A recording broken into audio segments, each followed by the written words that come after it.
Muito bom dia, irmãos e irmãs. Que a graça e a paz do Senhor esteja com todos.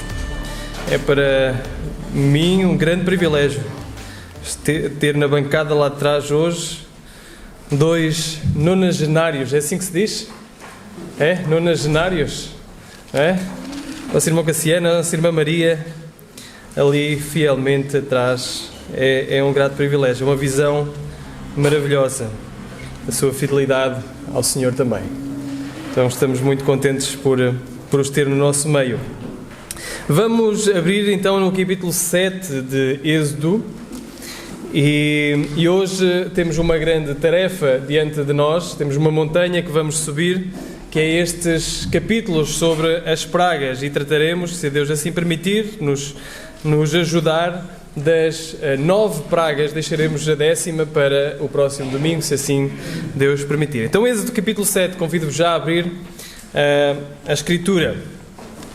Nós ainda temos que esperar um pouco para a apresentação dos resultados dos censos que fizemos o ano passado. Se bem se lembram, o ano passado nós fizemos uns censos, preenchemos uns inquéritos, e ainda faltam alguns meses para virem os resultados desses mesmos inquéritos. Portanto, eu tive que recorrer aos últimos censos que tivemos publicados, que foram em 2011. E em 2011 diz-se que os resultados apresentaram que 6,8% das pessoas em Portugal se identificam como não tendo nenhuma religião. Os resultados até podem ser enganadores. Isto não quer dizer que 6,8% das pessoas são ateus, não é? Que não creem em Deus. Apenas quer dizer que não têm nenhuma religião. E assumindo que esses 6,8% são ateus, que não o são, como já disse, nós ainda assim temos uma percentagem maior que 93% das pessoas em Portugal que se identificam como tendo algum tipo de espiritualidade, algum tipo de religião. Isto quer dizer que dentro deste grupo de 93 pessoas estão católicos, protestantes, evangélicos, espíritas, muçulmanos e toda a sorte de outras pessoas que se identificam como tendo religião, algum tipo de religião, algum tipo de noção de que existe algo mais, alguma espiritualidade. Portanto, nós vivemos nesta época, não é? Vivemos nesta época de que se tolera que eu tenha a minha crença e tu tenhas a tua crença. Porque afinal 93%, apesar de às vezes não parecer, mas 93% das pessoas em Portugal assume que têm algum tipo de crença. É normal ter um tipo de crença. É normal eu assumir que existe algo mais. Mas cada um tem a sua. Não podemos dizer que a minha é mais certa do que a outra. Nós não podemos dizer que a minha é a verdadeira e a outra está errada. O que é assumido em Portugal e no Ocidente em geral é que é permitido cada um ter a liberdade para escolher aquilo que quer. É permitido cada um ter a sua própria crença, desde que a crença que ele tem não se imponha à crença do outro. Ou seja, desde que eu não diga que o outro está errado, desde que eu não tente converter o outro, desde que eu não tente chamar o outro. Ninguém pode impedir ou impor a crença e, como consequência, o modo de viver. Ninguém pode dizer o que eu posso ou não fazer, porque isso sou eu que decido.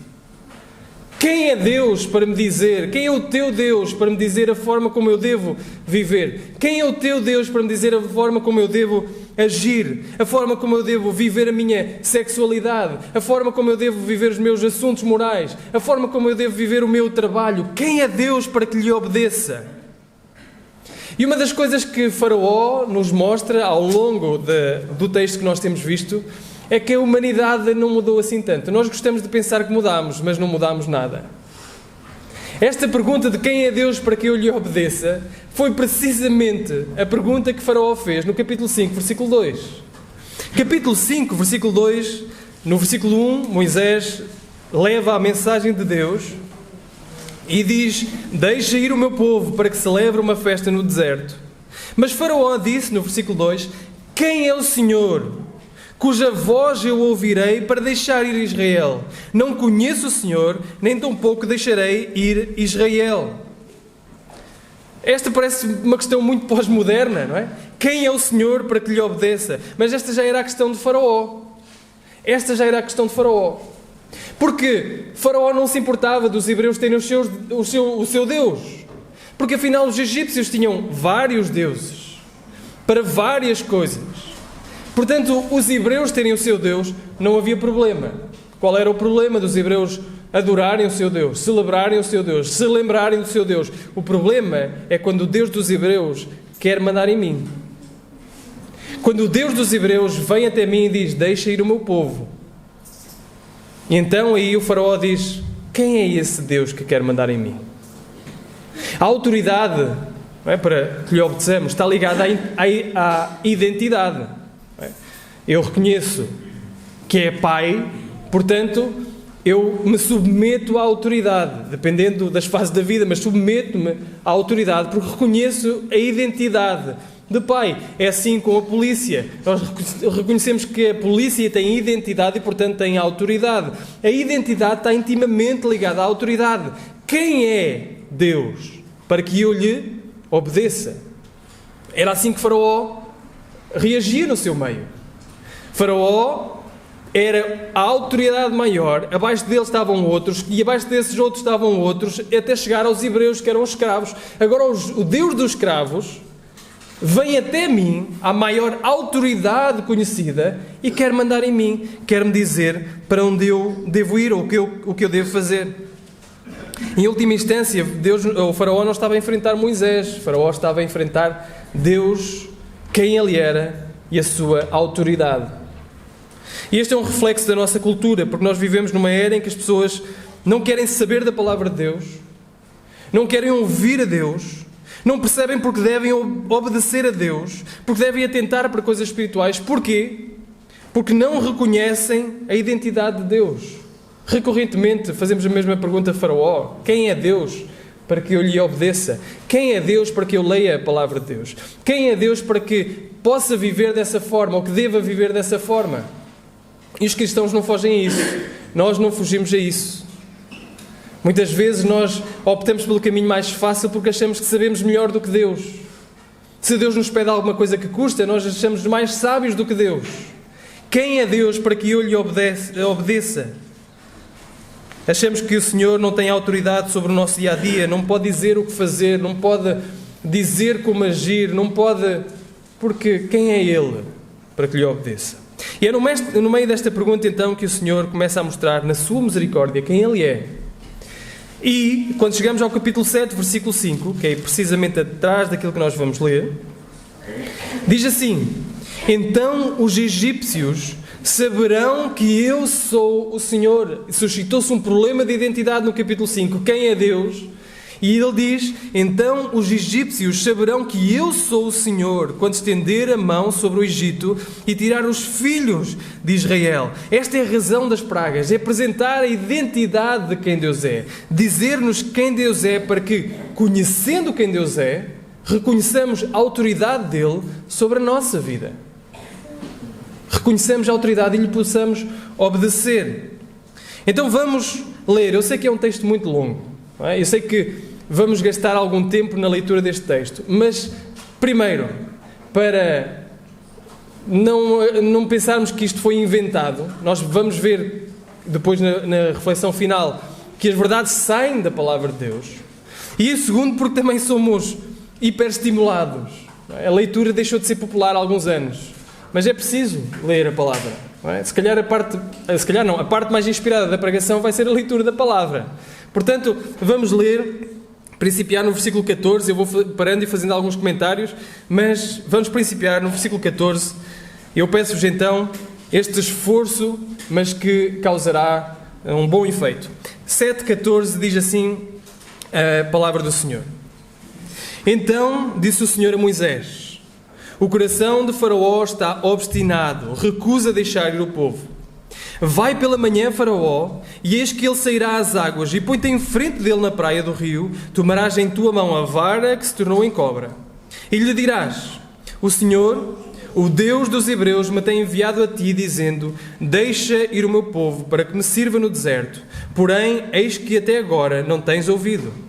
Assim diz o Senhor: nisto saberás que eu sou o Senhor. Notem mais uma vez, e ao longo das pragas vocês vão notar que existe alguma forma desta expressão. Em cada praga existe alguma forma, pode não ser exatamente estas palavras, mas da expressão de que nisto vocês vão conhecer que eu sou o Senhor, ao fazer este tipo de sinal. Eis que eu, com esta vara que tenho em minha mão, ferirei as águas que estão no rio, tornar-se-ão em sangue, e os peixes que estão no rio morrerão, e o rio cheirará mal, e os egípcios nausear-se-ão bebendo a água do rio. Disse mais o Senhor a Moisés: diz a Arão: toma a tua vara, estende a tua mão sobre as águas do Egito, sobre as correntes, sobre os rios, sobre os tanques, sobre o ajentamento das águas, para que se tornem em sangue, e haja sangue em toda a terra do Egito, assim nos vasos de madeira como nos de pedra. E Moisés e Arão fizeram assim como o Senhor tinha mandado. Levantou a vara, feriu as águas que estavam no rio, diante dos olhos de Faraó, diante dos olhos dos seus servos, e todas as águas do rio se tornaram em sangue.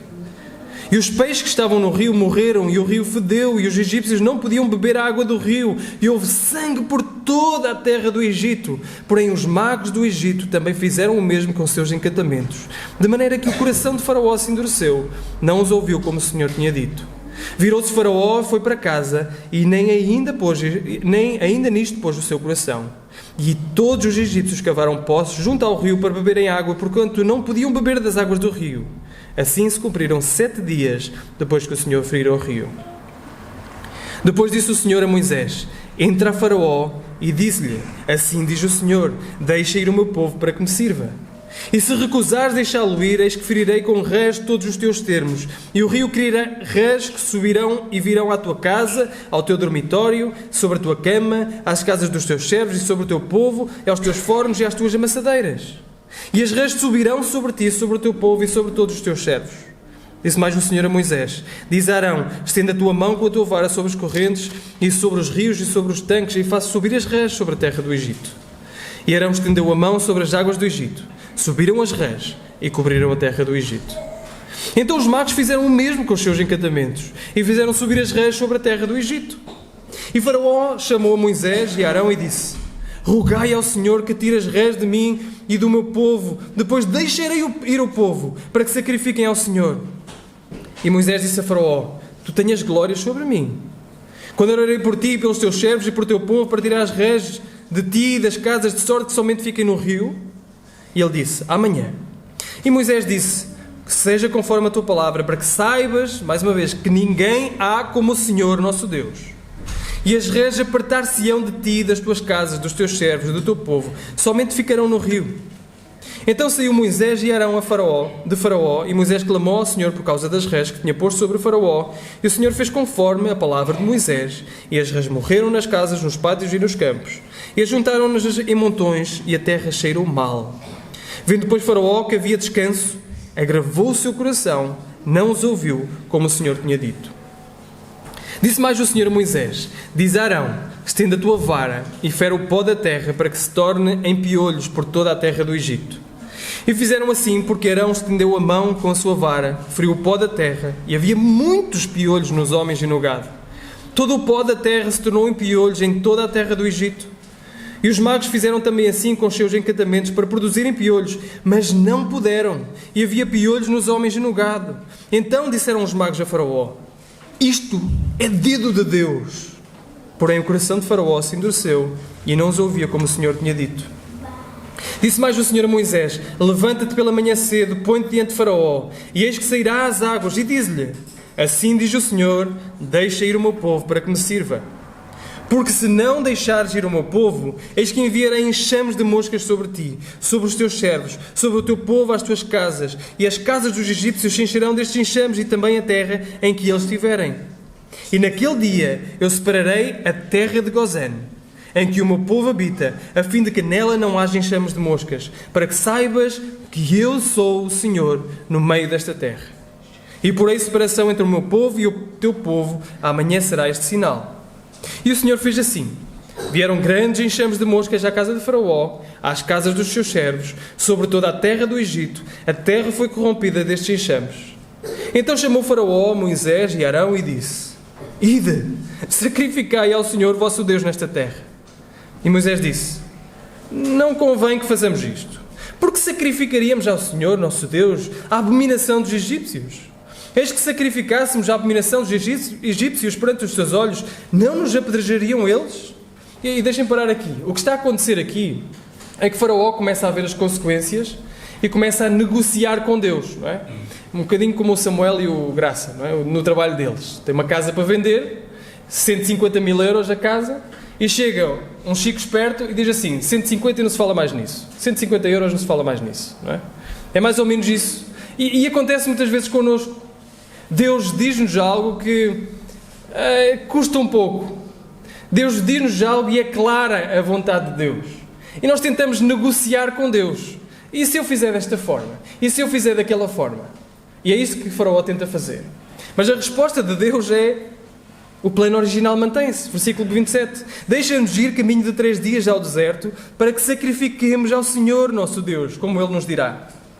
Então disse Faraó: deixar-vos-ei ir, para que sacrifiqueis ao Senhor vosso Deus no deserto, somente que indo não vades longe, orai também por mim. E Moisés disse: eis que saio de ti e orarei a ti, para que os enxames de moscas se retirem amanhã de Faraó, dos teus servos, do teu povo. Somente que Faraó não mais me engane, não deixando ir a este povo para sacrificar ao Senhor. Então saiu Moisés de Faraó, orou ao Senhor, e fez o Senhor conforme a palavra de Moisés, e os enxames das moscas se retiraram de Faraó, dos seus servos, do seu povo. Não ficou uma só. Mas endureceu Faraó ainda esta vez o seu coração, e não deixou ir o seu povo. Depois o Senhor disse a Moisés: entra a Faraó e diz-lhe: assim diz o Senhor, o Deus dos Hebreus, deixa ir o meu povo para que me sirva. Porque se recusares deixá-los ir, e ainda por força os detiveres, eis que a mão do Senhor será sobre o gado, que está no campo, sobre os cavalos, sobre os jumentos, sobre os camelos, sobre os bois, sobre as ovelhas, com pestilência gravíssima.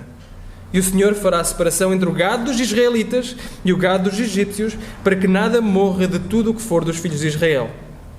E o Senhor assinalou certo tempo, dizendo: amanhã fará o Senhor esta coisa na terra. E o Senhor fez esta coisa no dia seguinte, e todo o gado dos egípcios morreu. Porém o gado dos filhos de Israel não morreu nenhum. E Faraó enviou a ver, e eis que o gado de Israel não morrera nenhum. Porém o coração de Faraó se endureceu, e não deixou o seu povo ir. Então disse o Senhor a Moisés e a Arão: tomai os punhos cheios de cinza no forno, e Moisés espalhe para o céu diante dos olhos de Faraó.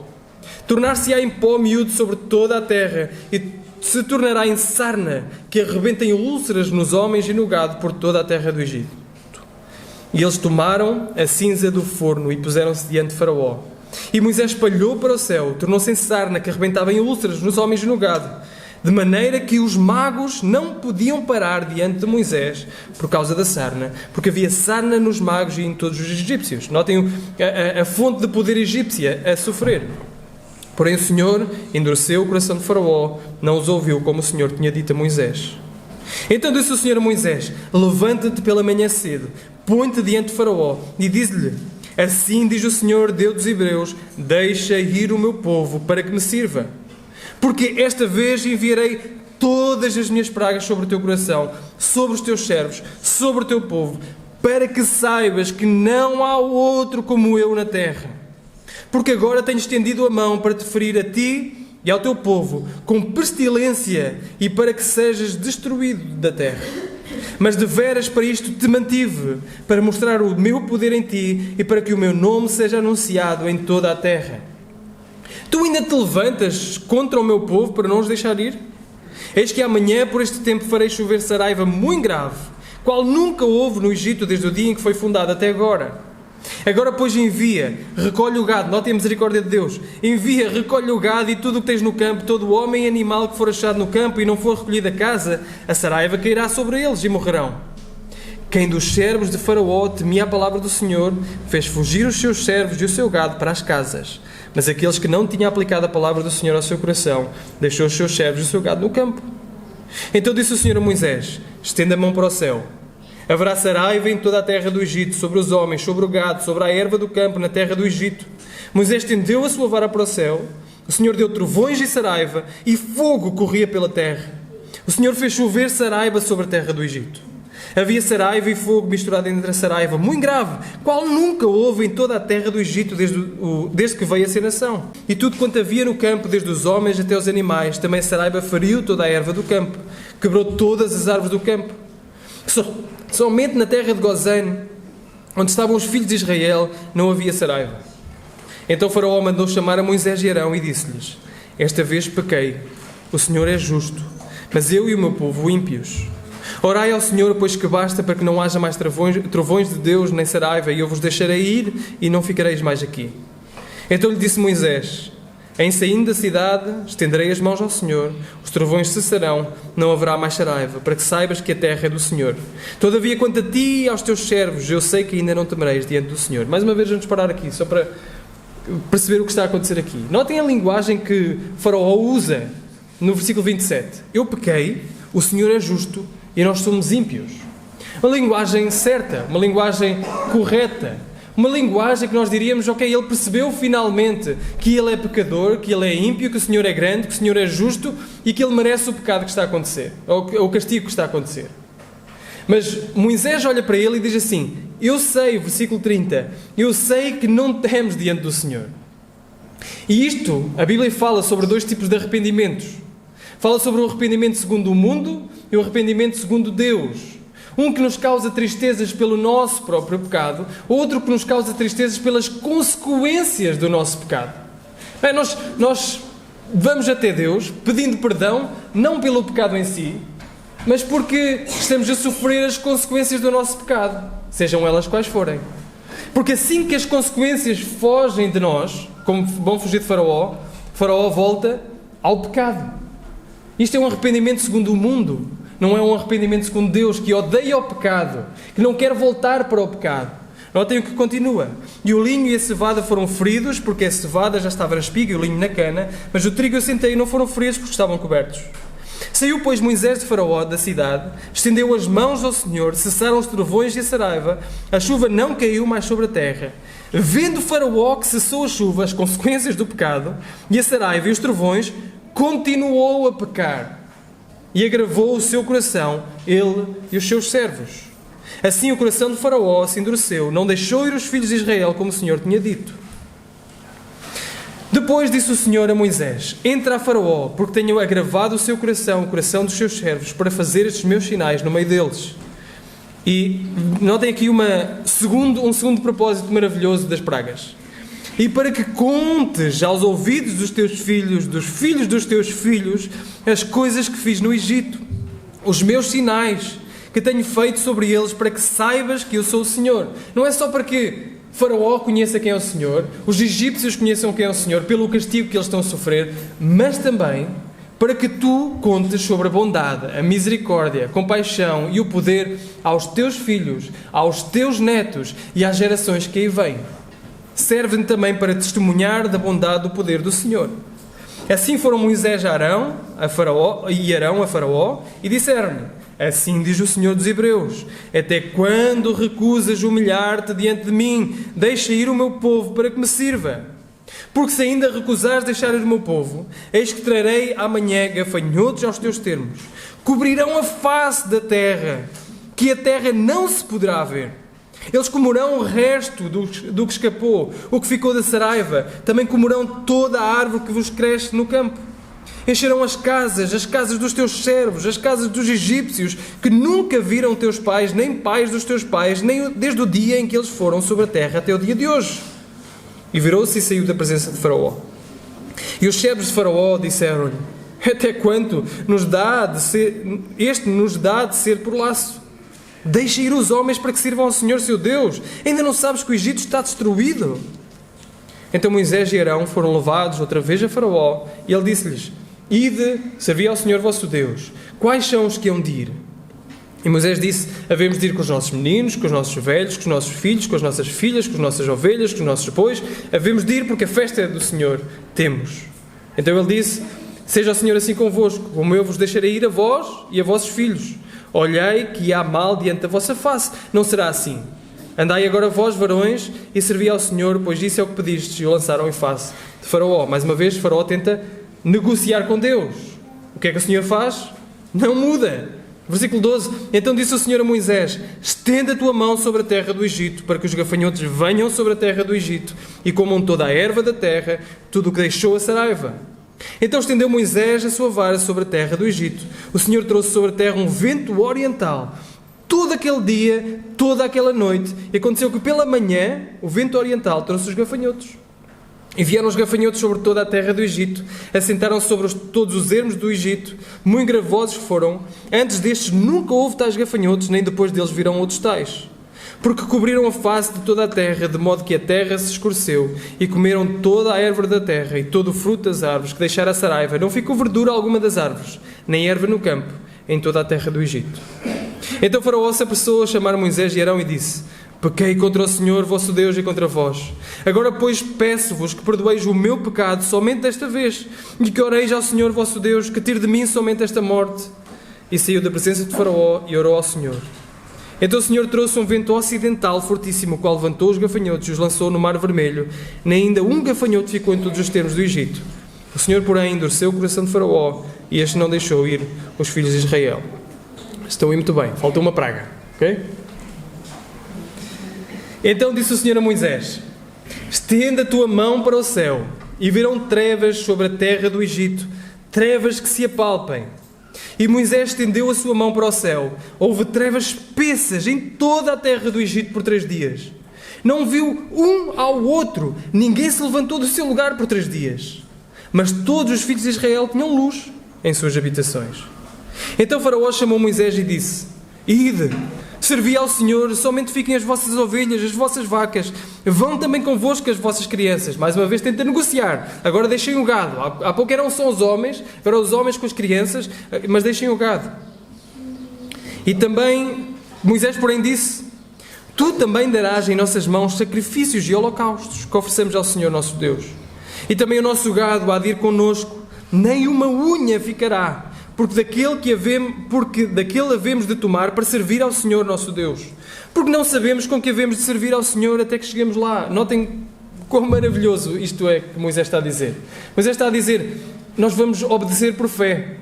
Nós não sabemos propriamente o que vai ser lá, não sabemos o que é que o Senhor nos vai pedir lá, portanto vamos com tudo. E com tudo aquilo que temos, levamos, e o Senhor lá nos dirá o que fazer. Portanto, irmãos, não se assustem, nem fiquem temerosos quando o Senhor vos pede para obedecer por fé. O Senhor age assim agora e agiu assim ao longo dos séculos. Agirmos por fé e pede tudo de nós, que vamos todos. Não é reserva, ficamos com reserva em relação àquilo que o Senhor diz. O Senhor pede para obedecer por fé. O Senhor, porém, endureceu o coração de Faraó, e este não o quis deixar ir. E disse-lhe Faraó: vai-te de mim, guarda-te que não mais vejas o meu rosto, porque no dia em que vires o meu rosto, morrerás. E disse Moisés: bem disseste, eu nunca mais verei o teu rosto. Até aqui a leitura da palavra do Senhor. Uma leitura longa, eu sei. E confiem que o tempo de pregação não começa agora. Já começou, está bem? Já começou. Mas nós veremos 4 verdades no tempo que nos resta acerca daquilo que se passa aqui nestas pragas. Acerca, mais uma vez, de quem é o Senhor. Quem é o Senhor para que lhe obedeça? Esta era a pergunta de Faraó. Quem é o Senhor para que eu lhe obedeça? Nós veremos 4 coisas aqui que nos apresentam de quem é Deus, para que Ele seja obedecido. Para que Ele seja obedecido. Em primeiro, o Senhor é o único e verdadeiro Senhor. O Senhor é o único e verdadeiro Senhor. Como alguns poderão saber, cada praga que foi lançada aqui é lançada para um deus egípcio específico, ou às vezes mais do que um. Havia o deus Api, que é o deus do Nilo, o deus Hecte, o deus em forma de rã, o deus Apsis, o deus em forma de touro, o deus Imhotep, que era o deus da medicina, esse conhecemos por causa dos filmes, não é? O deus Ra, que era o deus Sol, o deus Set, o deus da colheita, o deus Ísis, o deus, ou a deusa Ísis, o deus Ísis, o deus da vida. Portanto, cada praga aponta diretamente para a falibilidade de um deus egípcio. Não é? Quando o Senhor coloca sangue no rio Nilo, que era a fonte de vida e era adorado como um deus, o deus Api, esse deus está a ser confrontado, esse deus está a ser derrotado. O que o Senhor vai dizendo, vez após vez, é que Ele é o único e verdadeiro Senhor. Não existe outro Senhor, não existe outro Deus. Poderão sacrificar os egípcios e provavelmente os israelitas também, sacrificariam aos deuses, aos vários deuses do Egito. Mas o que o Senhor mostra praga após praga é que esses deuses são mentira. Esses deuses não existem. É contra o pluralismo religioso, ou seja, que existem vários deuses. As pragas são esta resposta de Deus à inverdade de que existem outros deuses. As pragas é o afirmar de Deus que Deus é único, que Deus é verdadeiro, que não existe outro Deus. Deus está a declarar esta verdade. O versículo 10 do capítulo 8 diz: ninguém há como o Senhor nosso Deus. Ninguém há como o Senhor nosso Deus. Então as pragas, estas 9 que nós lemos, depois a próxima será tratada no próximo domingo, se Deus se permitir. Estas pragas, elas nos apontam o dedo, ou destroem sistematicamente o pluralismo religioso. Ou seja, a crença de que todas as religiões são iguais. Que tudo é verdade e cada um tem a sua verdade. Deus destrói diretamente aquilo que é o pluralismo religioso e mais, destrói aquilo que é a autonomia pessoal, porque muitas vezes nós fazemos de Deus ou fazemos de nós mesmos deuses. Nós sabemos o que é melhor do que Deus. Somos mais sábios do que Deus, mais inteligentes do que Deus, mais capazes do que Deus. E isso era o que acontecia com Faraó. Nós, comparado com Faraó, não somos nada. Faraó, em termos de riqueza, em termos de poder, em termos de fama, em termos de influência, era alguém que nós nunca seremos. Aliás, eu arriscaria-me a dizer que o Jeff Bezos, é isso? Da Amazon, seria um pobretanas ao pé dele. E eu explico porquê. Se virem um comentário egípcio e virem as riquezas que foram enterradas, as riquezas do Egito, que normalmente são apresentadas nos documentários, são riquezas enterradas. Não são as riquezas que ficaram para o outro. E o outro recebia muito. Mas as grandes riquezas que são encontradas nos documentários, a maioria delas foram riquezas que foram enterradas com eles. Eram pessoas de extremo poder, de extrema influência, de extrema riqueza. E o Senhor, ao mostrar sistematicamente, ao apresentar as pragas, vai mostrando sistematicamente o quão Faraó era um homem fraco, endurecido, o quão Faraó não podia suster a mão de Deus. Pensem um pouco nisto. Eu acho que nós consideramos muitas vezes que somos mais evoluídos do que essas pessoas lá do Egito do antigo. Nós somos muito mais evoluídos. Nós não temos deuses, nós não adoramos um sol, o Deus Ra, nós não adoramos um rio, nós não adoramos essas coisas, não é? Somos mais evoluídos, somos mais inteligentes do que eles. Mas a pergunta é, será que é mesmo verdade? Será que é mesmo verdade? Apis era o Deus do sucesso económico, não é? A pergunta, e olhando para aquilo que se passa no nosso dia-a-dia, é se nós não adoramos o Deus do sucesso económico. Não lhe chamamos Apis, não tem uma cabeça de touro, mas se calhar tem a forma de um carro que nós nunca poderemos ter. Se calhar ganha a forma de uma casa que nós nunca vamos conseguir comprar. Ou de umas férias que nós nunca vamos conseguir ter. Ou de um salário que nós nunca vamos conseguir chegar. Nós não adoramos um Deus com forma de touro, mas sacrificamos a um Deus chamado de sucesso económico. Sacrificamos o nosso tempo. Sacrificamos muitas vezes a nossa família. Sacrificamos muitas vezes o nosso corpo. Adoramos deuses. Não tomam a forma como, se calhar, os egípcios tomavam. Nós não somos melhores do que estas pessoas. Nós somos estas pessoas. Somos estas pessoas. De facto, nós percebemos bem a relutância de Faraó em não obedecer a Deus. Porque a maior parte das vezes na nossa vida nós achamos que sabemos melhor. Deus diz-nos, faz isto e há um resultado concreto. Vive de uma forma piedosa. Vive de uma forma não cedendo aos teus desejos egoístas. Vive de uma forma não cedendo às concupiscências da carne, como diz as Escrituras. Vive de uma forma correta. E nós achamos, não, isto é melhor, eu ceder aos meus desejos vai resultar em melhor resultado, não é? Deus sabe o que é melhor, porque não existe outro Deus à face da terra. Não existe. Ele é o único e verdadeiro Senhor. Ele é o que destrói o pluralismo religioso e a nossa própria autonomia, dizendo: Ele é Deus e nós não somos. Ele é o único e nós não somos. Segunda verdade que nós vemos aqui: o Senhor é o Todo-Poderoso Criador. Ele é o Todo-Poderoso Criador. Céu, terra, mar obedecem à voz de Deus. Tudo obedece à voz de Deus. Não é? As redes saem da água, da terra os mosquitos, do ar as moscas. Toda a criação é mobilizada contra Faraó. Até a luz, ela deixa de existir.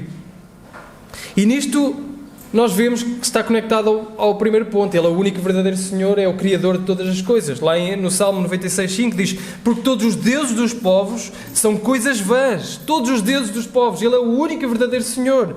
E continua o versículo e diz: mas o Senhor fez os céus. Ele é o Criador de todas as coisas. Ele criou todas as coisas. Se existe um Criador, então Ele é Deus. Não existe outro Deus. É verdade que as pragas são fenómenos naturais, não é? Moisés podia ter, ou Deus, usando Moisés, podia ter usado uma estratégia diferente, se queria obediência à primeira. Chamava Faraó, ou ia até Faraó, aliás, o Faraó não viria, ia até Faraó e dizia: veja esta montanha, vê outra vez. Está ao contrário, não está? Este é o poder de Deus, deixa ir o meu povo. Ou dizer assim: deixa ir o meu povo, e ele dizia não, e aquele sábio queimava instantaneamente. Próximo és tu, deixa ir o meu povo. Talvez isso resultasse, não é? Talvez isso resultasse de uma forma mais rápida. A questão é que ele não faz isso, são fenómenos naturais e alguns até bem sequenciais, não é? O Nilo é infestado, portanto, a consequência é que as redes saem, as redes morrem, a consequência são moscas e por causa dessa morte e moscas e mosquitos e essas coisas todas, veio uma epidemia. Então, há coisas que até parecem sequenciais, naturais e sequenciais. A questão é que a sincronização dos eventos desta praga não deixa dúvida de que isto é obra de Deus. A maioria das pragas são anunciadas com antecedência, excetuando 3 delas. Deus anuncia: vai acontecer isto, e acontece. A soberania de Deus sobre as pragas é maravilhosa. O ponto é que as pragas não somente acontecem, mas acontecem no tempo de Deus, segundo a vontade de Deus, segundo a ordem de Deus e pelo mensageiro de Deus. Ele controla todas as coisas. Ele é o Senhor Todo-Poderoso Criador. Todo-Poderoso Criador. E a soberania é vista até quando Ele escolhe um sítio onde acontece e outro sítio que não. Aqui não acontece, na terra de Gozém. Mas aqui acontece. Aqui vai acontecer. Ele é o Todo-Poderoso Criador. Terceira verdade: o Senhor é um justo juiz. E no capítulo 9, versículo 8, abram aí, capítulo 9, versículo 8, diz assim: então disse o Senhor a Moisés e a Arão: tomai os punhos cheios de cinza do forno, e Moisés a espalhe para o céu diante dos olhos de Faraó. O que é que está a acontecer aqui? Se nós recuarmos, e graças a Deus podemos recuar na nossa memória até, se recuarmos na nossa memória para o capítulo 1, nós vemos que o Senhor estava a cumprir as promessas. O Senhor estava a cumprir a promessa de fazer de um homem uma grande nação. Passou uma família, de uma família a uma grande nação, que ele causou um problema a Faraó, e Faraó subjugou o povo, não é? Para além de matar os meninos já na nascença e depois até numa fase posterior jogá-los ao rio, houve a parte de subjugar. Subjugou como? Diz o capítulo 1. Através de fazer tijolos nos fornos, através de sobrecarregá-los nas próprias construções. E agora o Senhor usa cinza do forno, que é símbolo da opressão e do juízo dos egípcios para com os hebreus, para trazer juízo aos egípcios. Ou seja, o Senhor usa a fonte da opressão israelita e converte-a na fonte de juízo sobre o Egito. Isto nos diz uma verdade que não é muito popular nos dias de hoje, mas é uma verdade bíblica. É que Deus odeia o pecado e é bem sério quanto a ele. O Senhor odeia o pecado e é bem sério quanto a ele. Nós queremos construir uma imagem de Deus que às vezes não é real, não é a imagem que a Bíblia nos transparece, que nos diz que é. Queremos um Deus que é um Pai Natal, que traz presentes, e os presentes são amor, paz, alegria. Mas esquecemos que Ele Ele dá isso tudo liberalmente, dá, com grande prazer, mas todo o amor em si tem em si um cunho de juízo, tem em si um cunho de ira, tem em si um cunho de zelo, e Deus é um justo juiz amoroso. Sabem, talvez tenham percebido que a primeira vez que eram capazes de matar alguém fosse na sala de partos. Não sei se já uma vez tiveram essa noção. Samuel é um rapaz calmo, mas ele vai perceber, e o David são dois rapazes calmos, mas vão perceber que têm a potencialidade de matar alguém no dia em que pegarem o bebê ao colo, porque o amor deles por aquela criatura frágil vai fazer odiar e irar-se contra tudo o que se virar contra aquela criatura frágil. É do amor que suscita a ira. É do amor que suscita a ira, o zelo. E o amor de Deus suscita também, ou a ira suscita do amor. A ira do Senhor contra o pecado suscita do amor pela sua glória e o amor por nós, pelo seu povo. Ele repele o pecado, Ele castiga o pecado. Porquê? Porque nos ama. Hebreus diz isso. Hebreus diz isso. Porquê é que Ele nos castiga? Porque nos ama. Ele odeia o pecado e não quer ver o seu povo relacionado com o pecado. Mais uma vez, irmãos, nós tendemos a pensar que somos diferentes do Egito.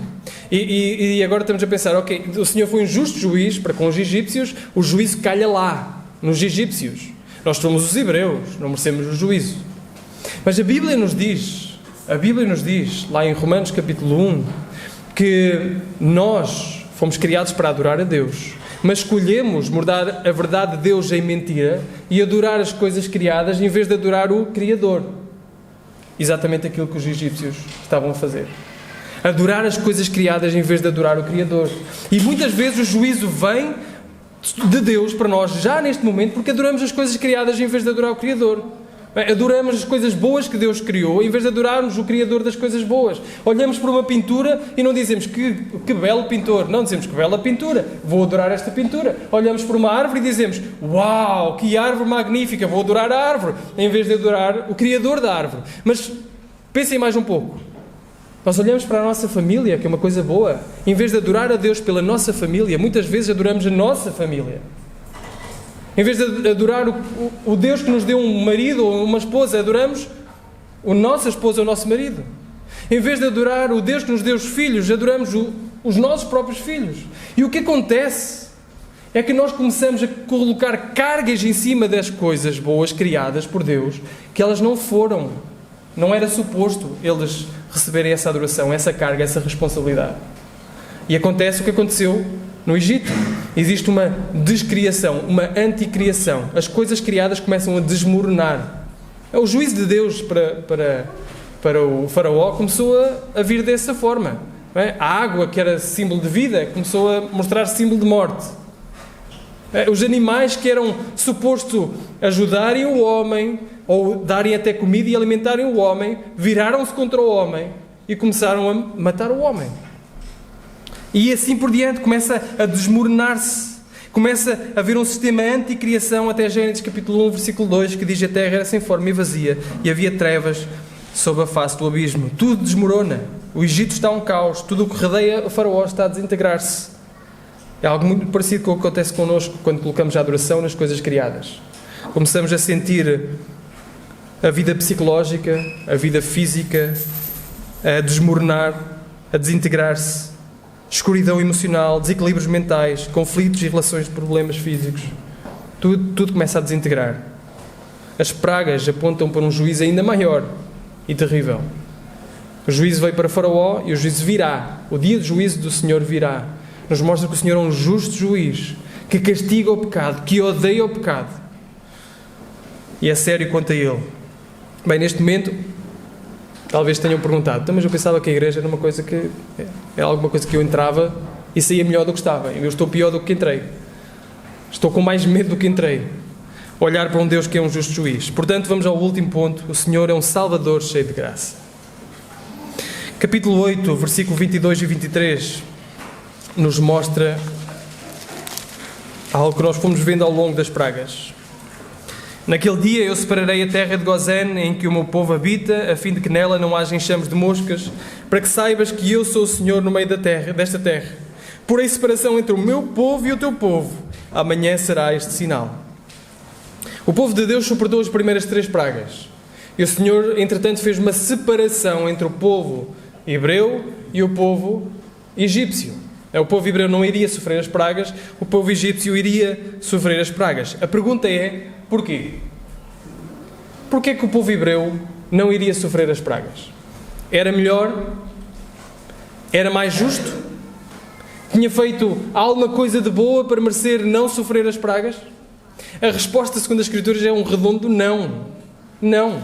Este é o povo que daqui a alguns capítulos vai sair da terra, ser liberto pela terra, experimentar a mão bondosa, graciosa de Deus na libertação, vai chegar até um monte e na base do monte, quando Moisés sobe para ouvir o Senhor, começa a ficar cheio de medo e roga a Arão para derreter todo o ouro que tinham e fazer um bezerro de ouro. Um bezerro de ouro que representa o Deus Apis, do sucesso económico, aquele Deus em forma de touro. E eles dizem, olha, este foi o Deus que nos libertou do Egito. Povo tolo, povo que não sabe distinguir a mão direita entre a mão esquerda. Então por que razão o Senhor separa o povo e não sofre as pragas, o povo hebreu, e o outro sofre as pragas? Por que razão o Senhor provê, cuida, livra, salva? Porquê? Porquê? O apóstolo Paulo nos dá a resposta. Abram comigo em Romanos capítulo 9. Romanos capítulo 9 não é um capítulo muito amado. É um capítulo que muita gente passa à frente. Amam o capítulo 8. Posso todas as coisas naquele que me fortalece. Desculpem. Sabemos todas as coisas que contribuem para o bem daqueles que amam a Deus. Desculpem. Ou estou certo que nem a morte, nem a vida, nem os anjos, nem os principados, nada nos separará do amor de Deus. Amam o capítulo 11, não é? Porque dele, por ele e para ele são todas as coisas. Amam estes capítulos, capítulo 9, capítulo 10, passam à frente, não gostam de ler. Mas Paulo nos interpreta o que se acabou de passar. Paulo fala precisamente do que se acabou de passar aqui nas pragas. É impossível passarmos pelas pragas sem percebermos como a Escritura interpreta a Escritura. Então, Romanos capítulo 9, a principiar no versículo 15 até o versículo 18, diz assim: Pois diz a Moisés, compadecer-me-ei de quem me compadecer, e terei misericórdia de quem eu tiver misericórdia. Assim, pois, isto não depende do que quer, nem do que corre, mas de Deus que se compadece. Porque diz a Escritura a Faraó, para isto mesmo te levantei, para em ti mostrar o meu poder, para que o meu nome seja anunciado em toda a terra. Logo, pois, compadece-se de quem quer e endurece a quem quer. Sei que passagens destas deixam pessoas ansiosas, nervosas, mas deviam nos deixar alegres. Deviam nos trazer alegria. O que as Escrituras nos dizem é que a compaixão e misericórdia de Deus, dada ao povo de Deus, dada a ti e a mim como cristãos, não é ganha por nós de alguma forma. Não vem de méritos, não vem de obras, não vem daquilo que nós fazemos, mas vem pela pura misericórdia de Deus, quando nós estávamos no nosso pior.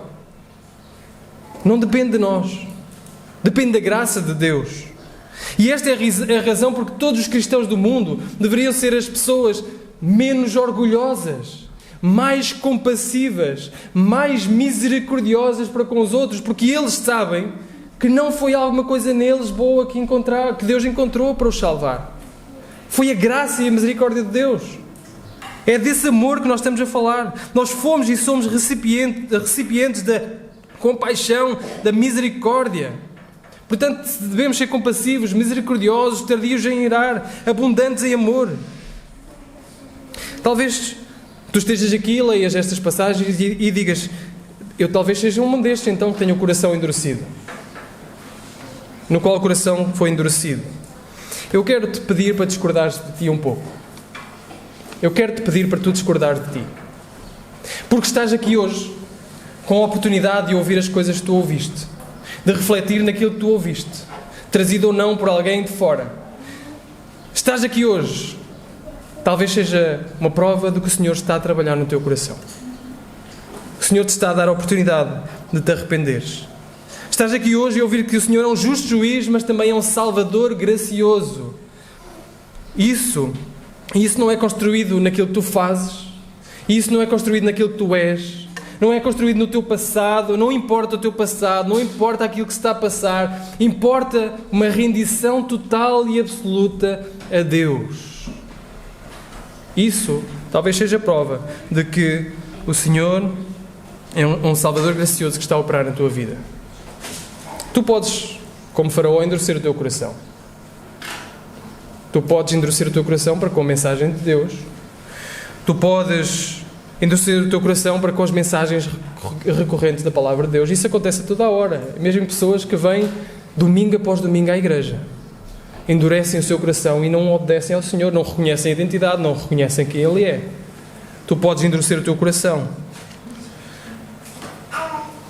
Mas Deus exige obediência constante. Amigos, se vocês fazem da igreja um hobby, se vocês fazem da igreja um passatempo, deixem-me vos dizer que a igreja é um passatempo muito fraco.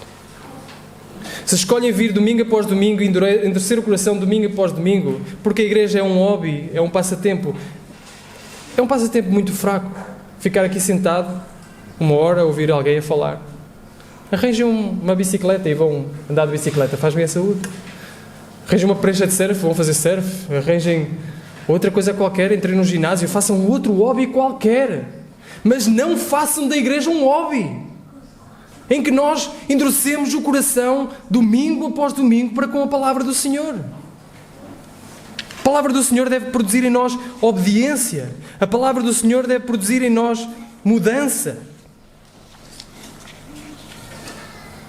Nós colocamos num lugar muito perigoso quando frequentamos a igreja e não temos intenção nenhuma de obedecer a Deus. Colocamos num lugar muito perigoso quando o Senhor fala recorrentemente ao nosso coração e nós endurecemos o nosso coração. Nós colocamos nos sapatos ou nas sandálias, não sei o que é que ele usava, de Faraó. Naquele que ouve constantemente a palavra de Deus e vai endurecendo o seu coração. E chega um momento em que o Senhor não dá mais oportunidades. É por isso que eu não entendo pessoas que não têm um relacionamento constante com Deus e sentem ainda uma obrigação moral de vir à igreja. Seria uma obrigação moral. Cristão nominal não existe. Ou somos cristãos, discípulos de Cristo, ou não somos. O chamado é a obediência integral. E ninguém irá conseguir obedecer totalmente. Esta é a razão porque nós temos um Salvador tão gracioso e tão bondoso. Sabem, a nona praga são 3 dias de escuridão. 3 dias em que não se via frente com frente, não é? 3 dias de escuridão. Mas o evangelista Mateus nos conta que durante 3 horas, a escuridão se abateu sobre um homem pendurado numa cruz, o Deus homem, Jesus Cristo. E esse foi o maior evento anticriação. Foi o maior evento anticriação. Na cruz o Criador foi desfeito para que nós fôssemos recriados. Na cruz o Criador, ao juízo do Pai, caiu sobre o Filho. Ele experimentou o caos, ele experimentou a morte, ele experimentou o sofrimento, a escuridão. E este foi o evento que permitiu a nossa recriação. Por causa da sua morte, nós podemos ser recriados. Por causa da sua ressurreição, nós podemos ser recriados. Cristo absorveu as pragas do juízo de Deus que eram destinadas a nós, daquele que se rende totalmente e inequivocamente a Ele. Quero acabar com isto.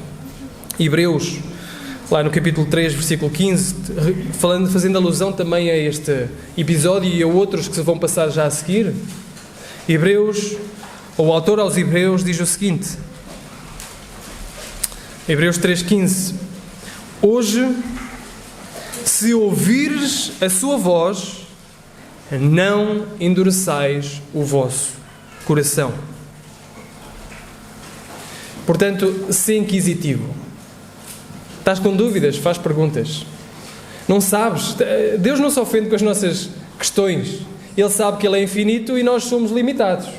Portanto, Ele não se ofende com as nossas questões. Faz perguntas, procura saber, procura aprofundar. Se sentes o Senhor a perseguir-te, persegue de volta. Deverias crer que isto fosse verdade, mudar-se uma vida superficial para uma vida profunda, uma vida com Deus, uma vida abundante de perdão. Deveríamos crer que isto fosse verdade. Portanto, hoje, se ouvires a sua voz, não endureças o teu coração. Que o Senhor nos ajude.